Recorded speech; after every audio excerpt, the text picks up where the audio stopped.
హైడ్రా బాధితులకు కష్టం వస్తే మేమున్నాము అని చెప్పిండు కదండి కేటీఆర్ సారు. అన్నట్టే అలా బాధితులందరినీ పార్టీ ఆఫీస్ కాడికి రమ్మని అలా గోసలిన్నారు బీఆర్ఎస్ లీడర్లు. మాజీ మంత్రులు హరీష్ రావు, సబితా మేడం, కడమ లీడర్లు అంతా వచ్చిర్రు. ఇక హైడ్రా, మూసి రివర్ బ్యాంకు బాధితులంతా ఒక్కొక్కరు వచ్చి మైక్ పట్టుకుని అలా గోసలిలో పోసుకున్నారు. లోన్ కట్టుకోవచ్చం, ఈఎంఐ ఇంకొకరు అర్నింగ్ ఈఎంఐ మొత్తం మనము లోన్ కట్టుకోవచ్చు అని చెప్పి ఇల్లు కొన్నామండి. 10 years అయిందండి ఇల్లు కొని. ఇప్పుడు సడన్ గా వచ్చి బఫర్ జోన్ అంటున్నారు. అంటే ఇప్పుడు బఫర్ జోన్ లో ఒక్కసారి మార్పు వేస్తే కూలగొట్టేస్తామంటున్నారు. మాకు అసలు ఏం చేయాలో మాకు అర్థం కావట్లేదు. ఇంకా 2035 దాకా మాకు ఈఎంఐస్ ఉన్నాయి. వాళ్ళు బ్యాంక్ వాళ్ళు ఏం చెప్తున్నారంటే ఇల్లు ఉన్నా లేకపోయినా మేము ఈఎంఐ కట్టాలంటున్నారు.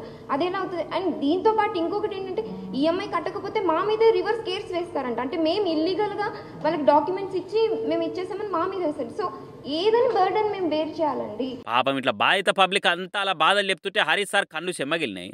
అటు సబితా మేడం కూడా కళ్ళలో నీళ్ళు తీసింది. ఏండ్ల సందు ఉంటున్నాము, అన్ని పన్నులు కడుతున్నాము, లోన్లు పెట్టి ఇండ్లు కొనుక్కున్నాము. ఇప్పుడు వచ్చి మీది రూల్ ప్రకారం లేదు అని ఇండ్లు కూలగొడితే పిల్లా జిల్లాతోటి ఎట్లా పోయి బతుకుతాం సారు, మాకు మీరే దిక్కు అని గోడెలో పోసుకున్నారు. పార్టీ తరపున మీకు ఖచ్చితంగా సాయం చేస్తాము, న్యాయ పోరాటంలో మీకు తోడుంటామని చెప్పి ధైర్యం ఇచ్చారు బీఆర్ఎస్ లీడర్లు. అటు హైదరాబాద్ వచ్చి ఇల్లు కూలగొడతారని పాపం కూకట్పల్లి దిక్కు ముసలవ జీవి తీసుకున్నది. ఇంకొందరేమో పేయి మీద పెట్రోల్ పోసుకుంటున్నారు. మరి సర్కారాలకేమన్నా సౌలత్ చేసి ఉపాయం చూపించి కూలగొడితే బాగుండనే చాలా మంది అంటున్నారు.